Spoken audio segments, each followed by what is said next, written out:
WTO itu adalah organisasi perdagangan dunia, sangat powerful, sangat berkuasa. Sekarang aturan-aturannya tidak hanya mengenai terbatas pada perdagangan saja, mengatur mengenai jasa, mengatur mengenai investasi, hak atas kekayaan intelektual, yang paling penting pertanian, juga kelautan, juga lingkungan hidup.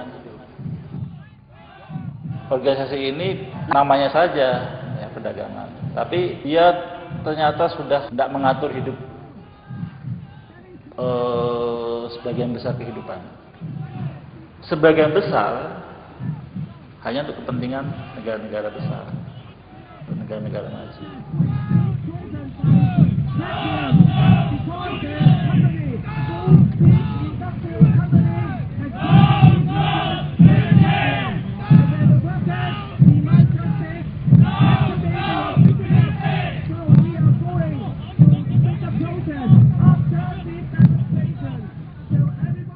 Hongkong itu kan kedudukannya cukup strategis, mudah dijangkau, di tengah lah itu ya, sehingga protes dari masyarakat sipil sedunia bisa hadir di situ dengan cukup besar.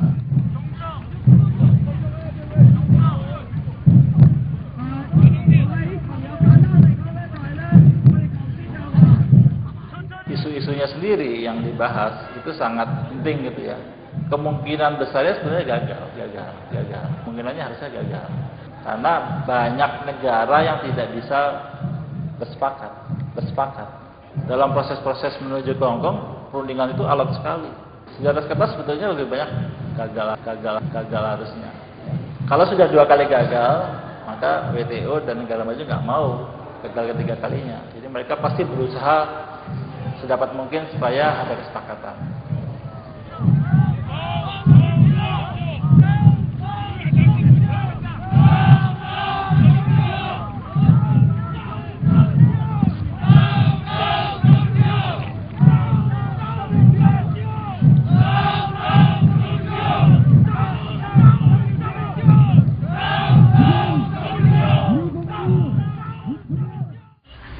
Nah, kalau begitu, ini hanya merupakan sebuah langkah awal dari aksi-aksi menghadapi WTO, ya.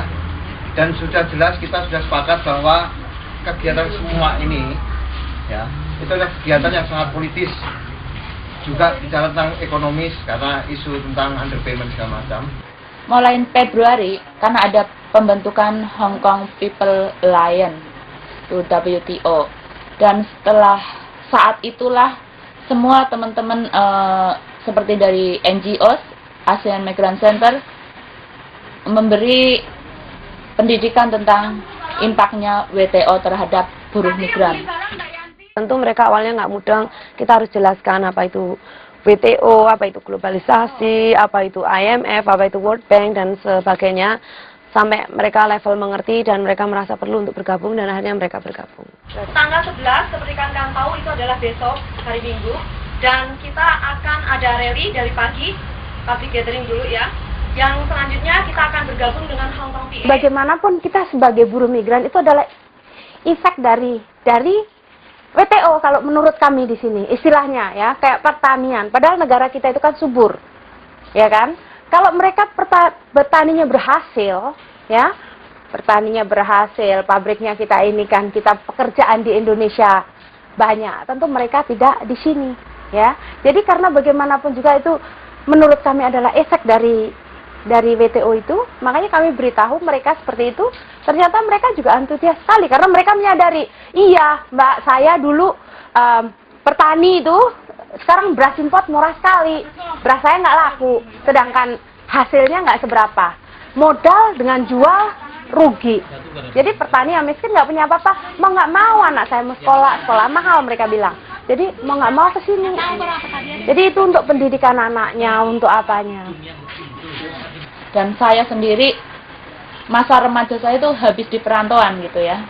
Karena aku dari anak yang paling besar ya, punya 3 adik, dan desa saya sangat krisis.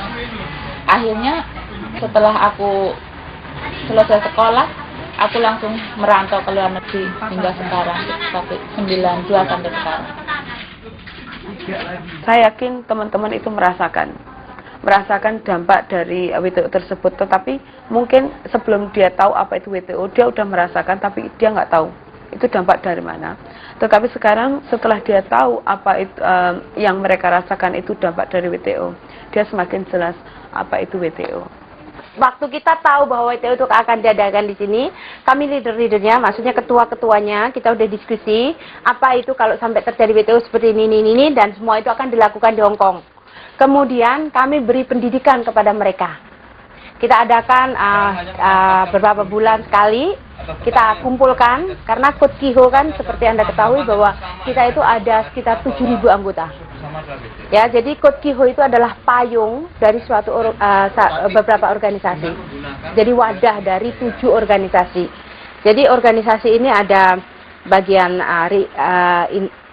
reintegrasinya ada, advokasinya ada, kemudian muslimnya juga ada. Jadi setiap kami mengadakan itu kami beritahu kepada mereka dan mereka sambutannya baik sekali gitu. Maksudnya intinya mereka tuh mengerti setelah kita jelaskan apa sih itu WTO.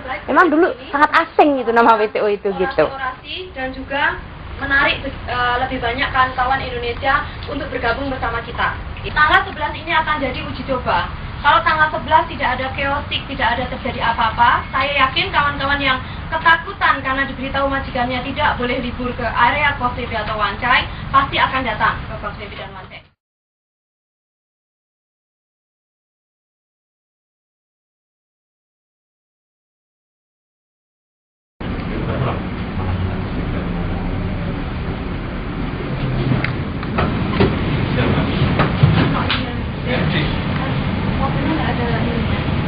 Those things are there, but they're empty. They might not have the room to check it out. Yes.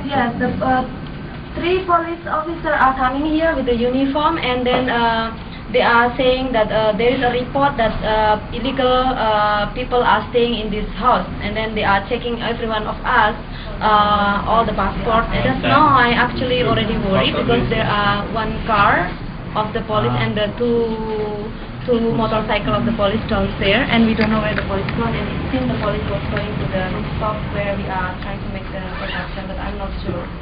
So we are waiting now. Yeah, just now, and I'm actually outside waiting for the moment.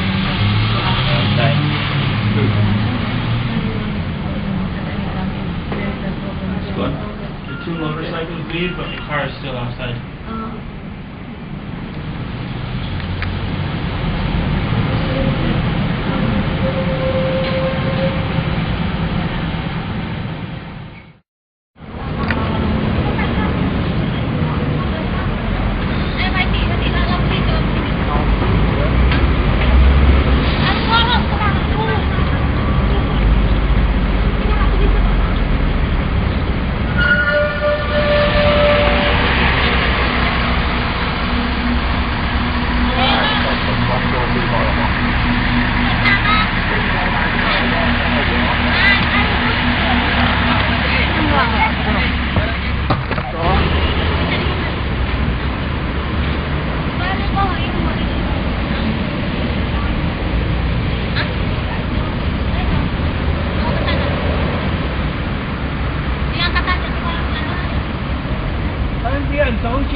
Di pinggir jalan ini. Jangan memasuki itu story. Ah, sampai saya tunggu di sini ya. Bilang ini nggak bisa masuk di sini. Iya, maksudnya nggak boleh. Kita Bukan itu kalau bisa. Saya nggak bisa bahasa. nggak bisa lah. Ini pekerjaan gua. Rishwan. Ini nggak apa Enskop. No, di sana.